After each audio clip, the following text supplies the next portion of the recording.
Hey man, how you doing? I'm doing good. How about you? I'm good. I'm good. Welcome back to town. I know you're here for like 2 days and then gone again, I, traveling, doing more video shoots.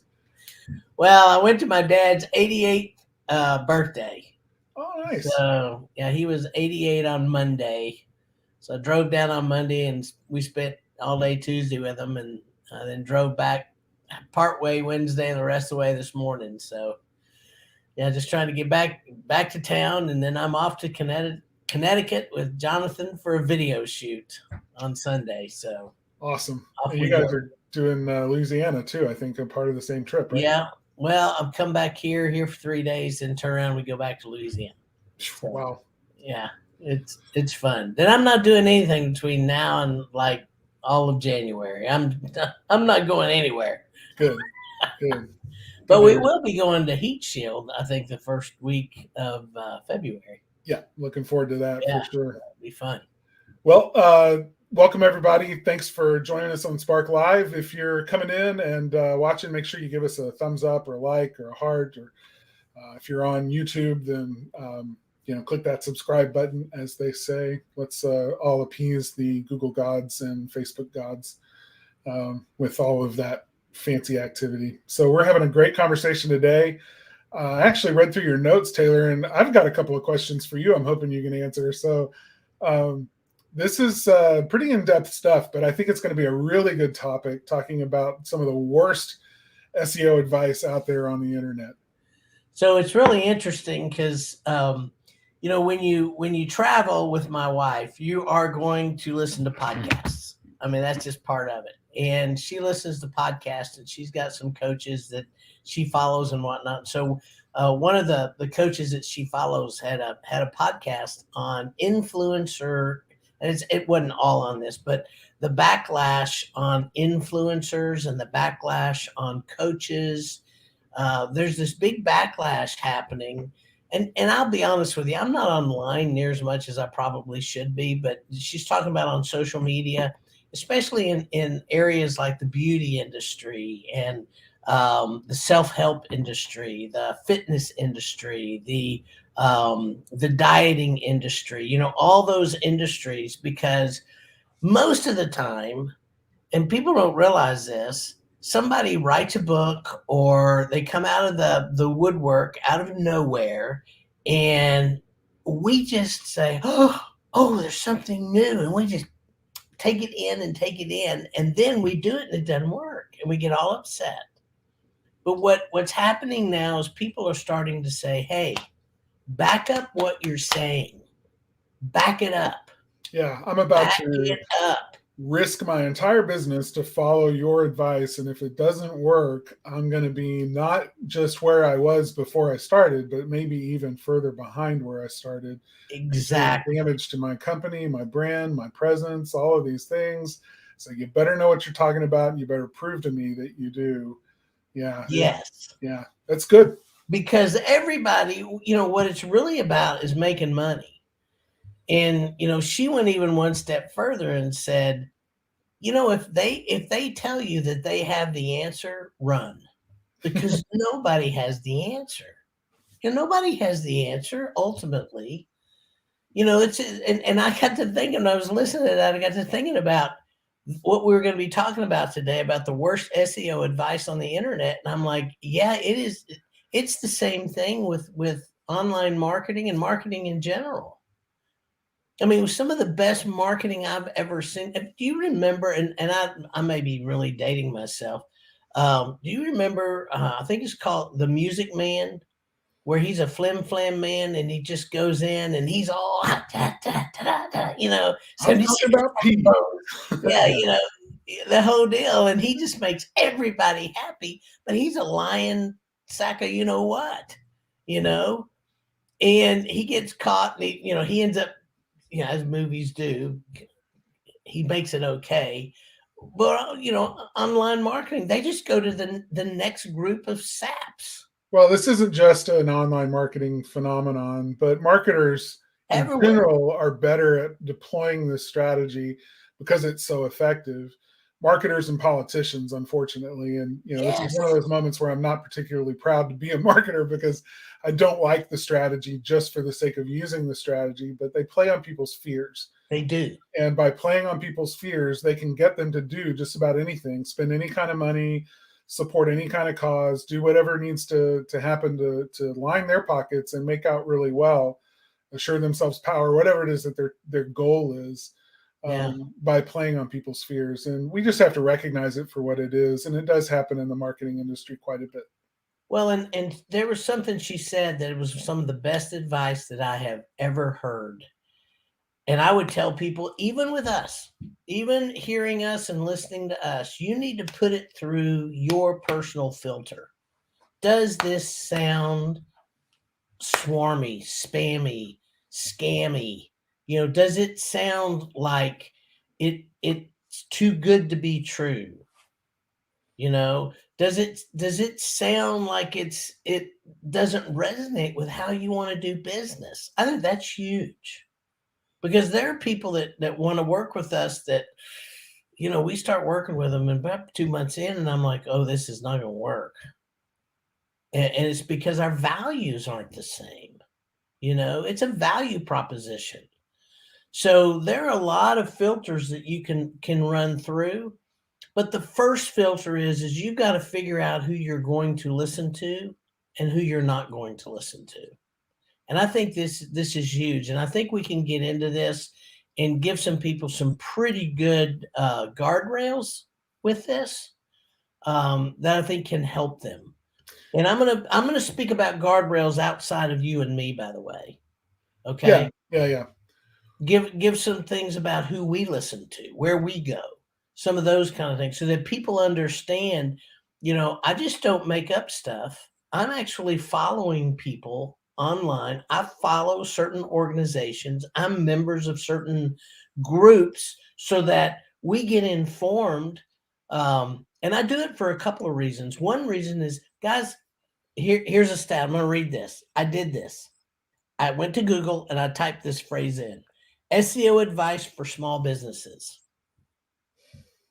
Here's how many results came up. 24,500,000 results. I don't know about y'all. I just don't have the time to go through those. That's a lot of advice. That's a lot of advice. And a lot of it is really bad. I mean, the groups that I participate in, the people that I listen to, I mean, it's anywhere from 60 to 85% of pretty much everything that's online around online marketing and SEO and all the stuff is wrong or sketchy at best. Or if you take it out of context or use it inappropriately, it can really hurt. Yeah. And we've listened to some people before and wondered if their advice was good. And over time, we're able to tell, nope, this guy does not know, or this company or this, coach or advisor or whatever doesn't know what they're talking about, or is talking about something that used to work, but it doesn't anymore. And we've really ferreted out a lot of the junk in order to hone in on those sources that we find to be not just reliable once, or they used to be reliable, so we're still listening to them, but are constantly reliable, are always staying informed and giving reliable advice. And that's, finding those sources is a large part of what we have to do. And those sources are not going to give you a lot of quick fixes either, because they talk about the technical SEO that we've talked about here. They talk about content that, they're talking about all the things that you have to do, not these quick fix things. Well, and that's the number one way to recognize whether or not somebody's a flim-flam artist is if they're telling you that they can fix the problem quickly, like, that they have an instant solution to all of your SEO woes. Yeah, that's how you know they don't know anything about SEO, or they're selling you a stock. I'm going to give you a foolproof thing. This is foolproof. If anybody guarantees you anything online that they do not have 100% control over, run. Period. So people who guarantee you to get on the maps in Google, nobody can guarantee that. That's a Google property. It's just not guaranteed. There are things you can optimize. There are things you can certainly do that in your area where you are, you can show up on Google Maps. But there are things out there that people do. I can't tell you how many people we've probably had. I bet you we've had 15 plus people this year call us, not clients of ours, call us and say, "Oh my gosh, I worked with this company on my Google Maps and I'm suspended and they can't help me." Well, what they did, they got you really quick up there, but they didn't get you the sustainable stuff. So that's what I'm saying. You got to be real careful about people that do that. And it's not just, I would say I can't guarantee anybody number one in organic. I can't guarantee anybody number one on the maps, because even if I could today, Google could change it tomorrow, and there it goes. It's just, you just can't do it anyway. Yeah.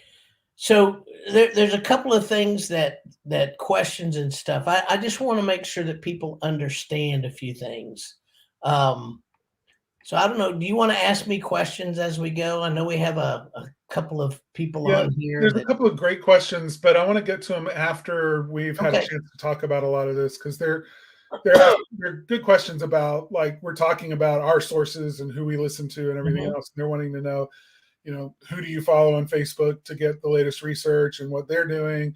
Are there any reputable small biz marketing podcasts that you recommend? Things like that. So, sure. Maybe we can address that then. I don't have that list ready to go, but I might, while you're talking, I might look up a couple, but we can certainly share those resources maybe in a Q&A coming up. Well, one of the things in a couple of weeks, Dave Scribini, who does our Facebook organic and ads, he's going to be on here talking specifically about Facebook. So I will tell you that he's probably the best person about Facebook. I'm the best person when it comes to websites and online SEO. So I may not be able to answer these questions, but if you have questions about social or ads or anything like that, get them over. We can get those to Dave. I can get stuff to Corey and different. Even if you have map questions, we can get those to Aaron and certainly get that back. So, so one of the things that happens, and a lot of people are asking me, I like these one-page, really long websites. So I just want to take everything off my website and just have this really big, long website.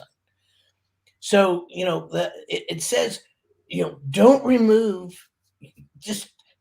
content from your website. Once it's on there, leave it, just archive it. Leave it forever. Yeah.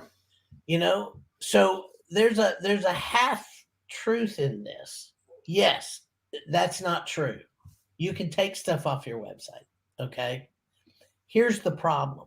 Most people don't know what content on their website actually ranks. So if you just willy-nilly start stripping the content off your site, and let's just say you have a blog post on there that's 3 or 4 years old that brings in 50% of your traffic into your website, because everybody thinks what brings into your website is always the homepage. That's not always true. Sometimes, we laugh all the time. The e-commerce business you and I had, the item that brought in more people to e-commerce was post caps and finials.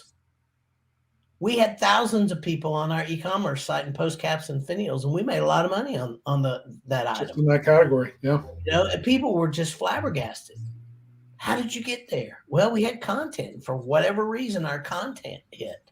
So you don't always know what it is. So it's not, yes, you can remove content. You want to remove anything that's duplicate out there. About 60% of all content out there on the internet is duplicate content. So if you don't have something on there that's original, if you have duplicate content, yes, you can remove it, but be careful to just don't strip it out until you know what's really ranking, where your traffic's coming in. And if you're not monitoring that, then you're blind. So you strip it out, and then your site goes down, And when I say goes down, I don't mean disappears. I mean, it goes down in ranking, and people are no longer coming on, and you have no earthly idea why. So you just have to be really, really careful with that. But you can take out thin content. You can take out content that you've duplicated. This is one of the things that Google used to tell us, to add content all the time. And so we were blogging all the time. We've totally stopped doing that. Why? Because Google came out. So if you want to back everything up, you go to Google. That's there, not Google type in the deal, but actually to Google their pages to tell you what they want and what they don't. They are there. So Google comes out and tells us, hey, guys, quit doing all this blogging because you're blogging about the same thing over and over and over again. Well, let's just take a chimney company. If I have a chimney company and all I do is I go in and I do sweeping and I do inspections. Let's say I don't do anything else but sweeping and inspections. So every blog post that I talk about is sweeping and inspections. But I'm supposed to blog twice a month about sweeping and inspections. So how many times am I going to have? You see where I'm going here? I've created my own duplicate content.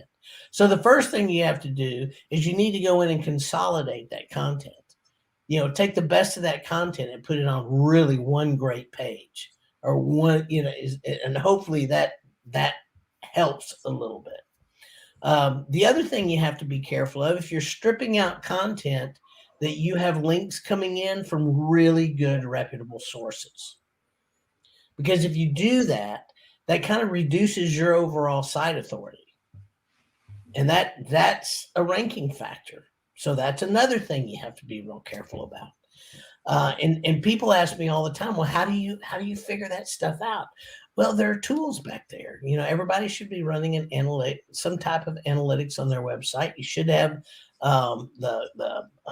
I just lost the name of the Google Council. What is the advisory council? No. They where you find out when I get notified all the time. The console, Google Console. Oh, yeah. Sorry, I said council, didn't I? Console is what I was trying to do. So there's some tools in the Google Console. There are also tools out there. Ahrefs is one. SEM is one. Bright Local is another one. I mean, these are all tools that you can look at. There's heat map tools that you could use on some of this stuff to figure out. So there's all these things that are out there that you have to kind of watch at. Yeah. So some of the other stuff is, I think, a little bit more technical, Carter. So I didn't want to get too much into that. Yeah, no, that's fine. I had a question about, before we move on from this one, a term that I'd never heard before, a crawl budget. Uh-huh. I'd never heard that before. So what I take that to mean is you say here that by leaving a bunch of content on your site, you're actually diluting your overall crawl budget. And so I take that to mean, and tell me if I'm wrong, that Google will only spend so much time on any one site. Correct. To crawl it for content. And after it's spent that much time, it moves on. It thinks it understands basically what your site is and it moves on. Right. So there's two things with crawl budget that you have to you're not actually really paying for anything. That's the first thing. Yeah, no, it's a time budget. I get it. Yeah, it's time. It's all time oriented. So a lot of times the site will go, the bots actually will go through a site so quick, and they kind of know what's already been there. So you can have a bigger site if it's been crawled regularly as it gets older and older, if you will. But the thing about that is they're looking for changes. If they don't see changes, then the crawl budget comes back. It starts getting smaller. It starts getting smaller and smaller because they don't recognize that you're active. And so it's not just it's not just about adding new content to keep them coming back. It's also about pruning old content. That's a change too, and that helps Google know that there are changes, and it keeps its budget for your site a little higher and it crawls more higher. pages because it sees constant change. Right. It's not going to continue giving a crawl budget to a site that every time they go there, nothing happens, which is one of the reasons we tell our clients all the time, change out your pictures, change out your stuff, let's add some things here. And sometimes if we don't hear from someone for a while, then it's like, hey guys, we got to make some changes. Just go say the same thing and mix it up a little bit. Do something on a page.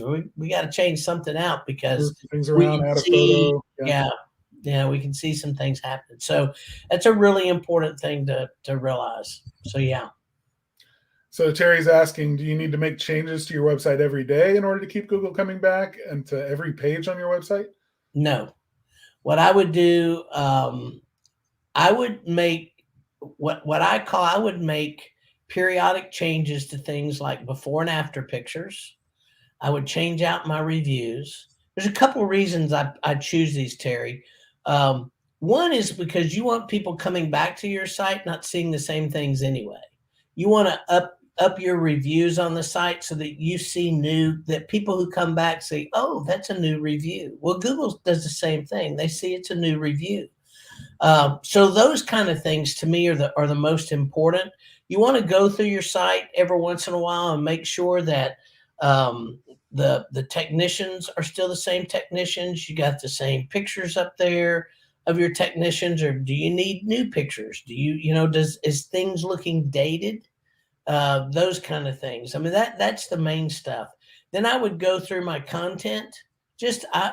Here's what I recommend people who do it on their own to do is I would take one day a month to go through one page on my website and massage the content a little bit. Make sure it's still saying what I want it to say. Is there something that's been changed? Is there a new technique?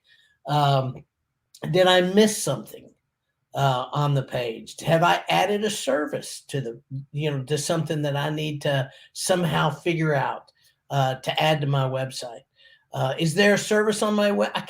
I'll just tell you, it's amazing to me that when we take on a project, one of the things we ask them is there anything on your current website that doesn't need to be there or anything that needs to be added? And I will tell you, almost every single time, there's something that they no longer do that's on their website. And there's something that they now do that needs to be put on their website. It just hasn't been updated. So hopefully that will help. So Christopher is asking, can you build from Google My Business optional website? And is that a better URL or a better place for this? We've actually addressed this one before, but it's somewhat related. So I thought I'd throw it up there. So the URL, no matter where it comes from, is not a good or just because it's from Google, Google doesn't give that preference. More credence, yeah. Yeah, there's nothing there because it's a Google URL that makes it better, worse, or anything else. They treat it pretty much all the same. And they have to, just regulations and stuff. So it's just part of it. You can build anywhere on any URL. I think the thing you have to remember is when you have to be very specific in what you build. A lot of websites that I see are, I call throw against the wall websites. They talk about everything on one page. So they've got one long page and they're talking about everything they do, or they send it to a service page and they have all of their services listed on one page and in like one paragraph. You always have to remember that the way Google works, you've got a searcher over here that puts in a search term, and then you've got whatever you have on the website, and Google is looking through that content and through the search term and trying to bring those two things together. Okay. So if all you have is a paragraph, do you have the room to expand and expound on what you do in a way that's going to catch most of the way people search? So the first thing I would do before I would build anything is I would figure out what my search terms are. Because here's the other thing. Run into this before. People go, I don't like X as a search term. And I have to say, well, that may be true. You may not like to refer to what you do as X. But 80% of the people that are searching for what you do, that's the term they use. So if you're okay with missing 80% of those people searching for what you do, I'm more than happy not to use that term. But you're not going to blame me. You can't blame us because you're choosing the term. Sometimes accuracy can shoot ourselves in the foot when we're yes. trying to educate a customer by not letting them search for your services by the term that they know or understand. Right. So yeah, it's a bad idea. I'll say too, real quick, because I know we've got a couple more things to address and we're already running up against our clock. Wow. Christopher, when it comes to building your entire web presence on the back of someone else's platform, whether it's Google or Facebook page or something like that, not a good idea. You always want to own your primary website property and send people to that because that's the only thing on the web that you own. Remember, Google Plus doesn't exist anymore. Good thing you didn't build on the back of that.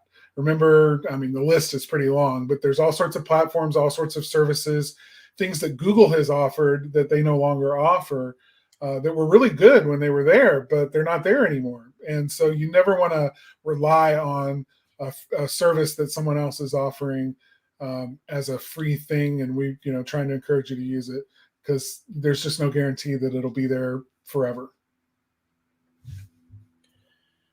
So you ready for that next one? Yeah, let's move on. Okay.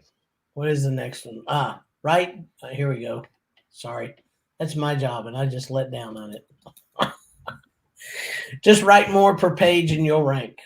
So, when I said you need more room to write, it's not that you want 1,000. There's this deal that says if you write 1,000 words on every page, you'll rank. That's not true. That's just not true. Like Google's counting. They'll say it was 998 words. We're not going to rank this page. We're not going to rank you. It wasn't enough. You have to remember, it's not about how long it is. It's really about expert, authority, trust. Those are the things. Remember, EAT. You got to show your expertise. You got to show your authority, and you have to show your trustworthiness around the subject matter. So if you can do that in a really good paragraph, do it in a paragraph. If it takes you 2 or 3 paragraphs, then it takes you 2 or 3 paragraphs. If you need 1,500 words, then write 1,500 words. But the reality is, length of something has nothing to do with how you're going to rank or how Google is going to match you up with somebody. So writing more just to write more, and I see what I call filler stuff all the time. So be careful with that. Yep. Put the main keyword in every page heading. This is another thing. There's something called keyword stuffing. This is what people used to do to rank. They would take, I don't know, let's take plumbing. They would take the word plumbing and, if you want to be a plumber, then make sure you go to a plumbing school and do the plumbing thing and be a plumber and plumb this and plumbing that. And they would rank. This is way back in the day. And this has held true. Now, people just think all you do is just keyword stuff. And Google it's actually a negative now.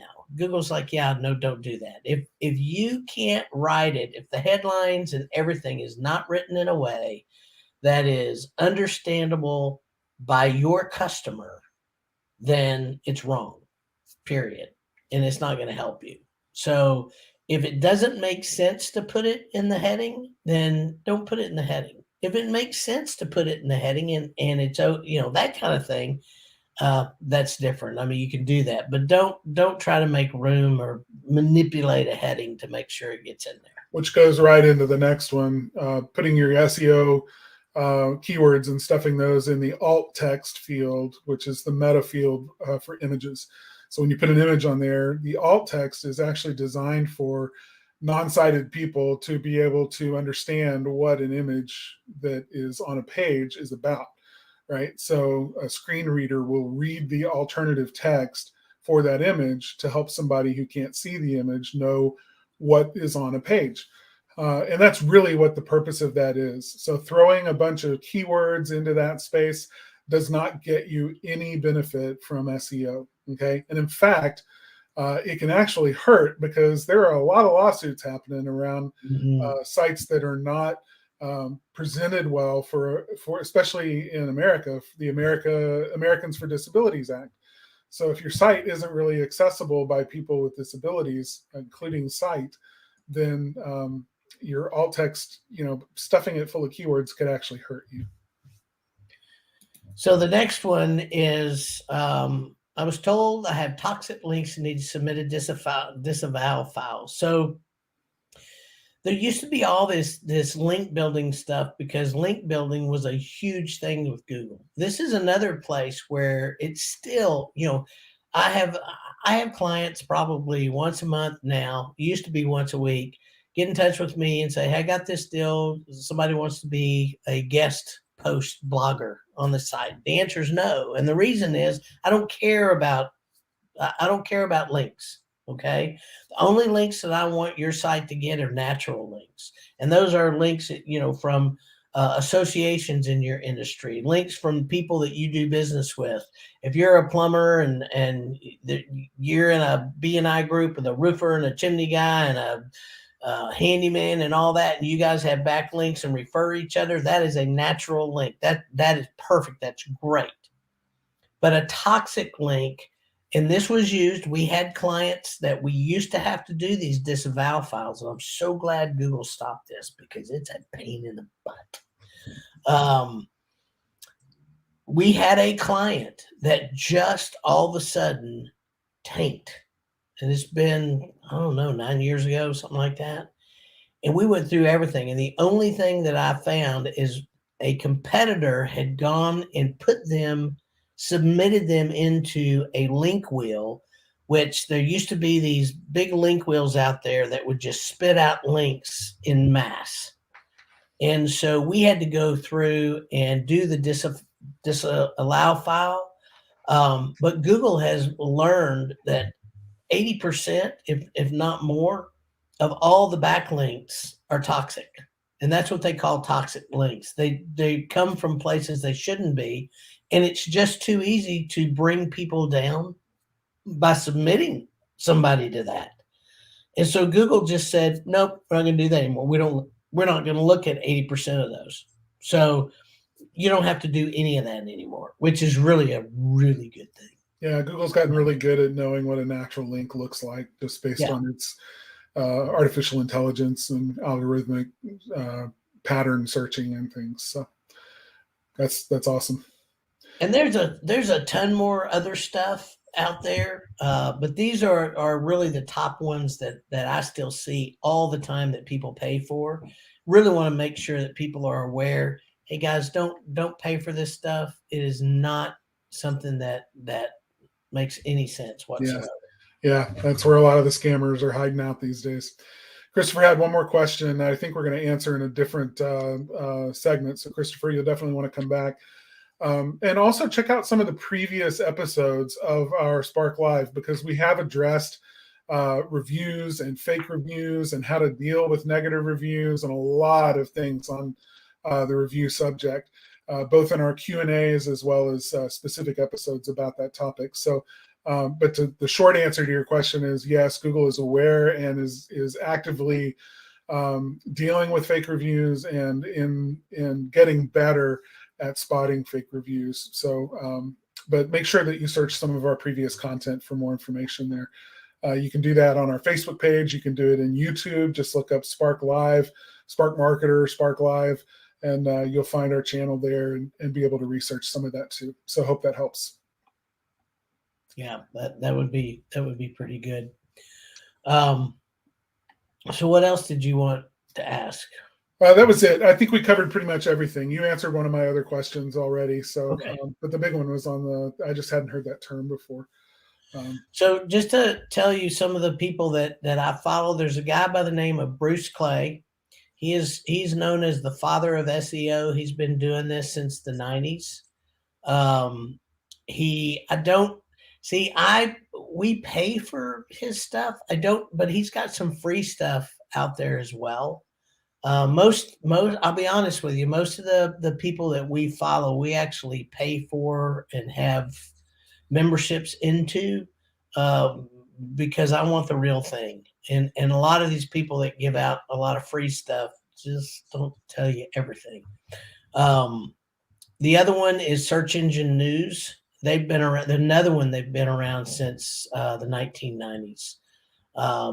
Really, really good. And then I would tell you the third one is go into Google themselves. If you go to google.com/ and type a question in, then a lot of times Google will pull up in their documentation. They will actually pull something close. Or if you need to search, there, and I'm pretty sure on a past one I've talked about this. There's an entire handbook that Google puts out of exactly how they do everything, and I'll have to find that out. I was traveling and I don't have that link. I wasn't planning on pulling that one out, but that's another one. Go to the source, which is Google.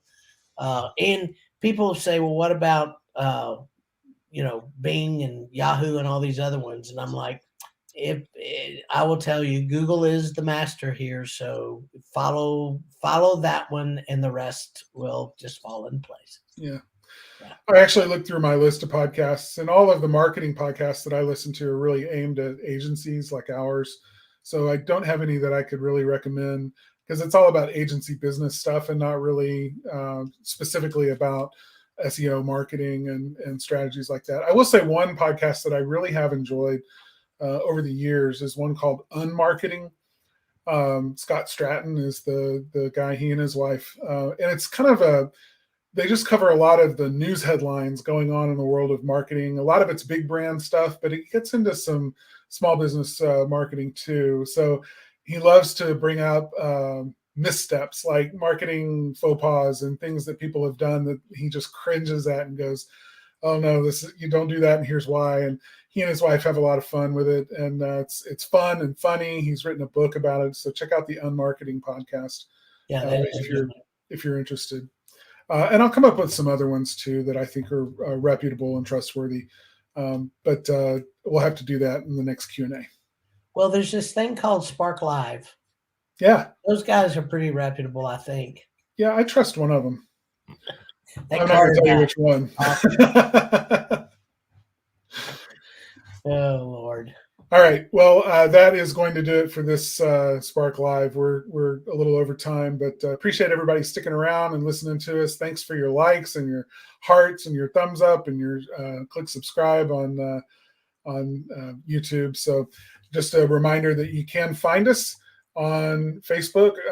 On other places after the fact. So you just put it up and I took it down. Spotify, iTunes, Google Play, your favorite player. Check us out there after the fact, and you can always watch these on YouTube and Facebook as well after the fact. So next week, the turn to visual marketing.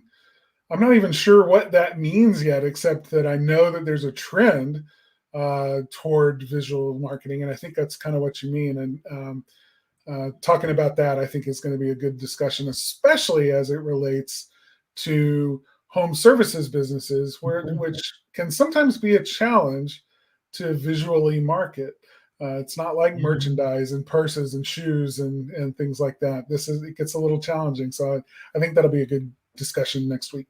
Well, and I wanted to talk about this one too right before we had Dave on, because Facebook is such a visual place to be. And I know we've had people ask us about social marketing. So I want him to come on and really have some great conversations around that. That'll be good. So make sure you tune in next week. Thanks everybody for being here, and we'll see you again next week.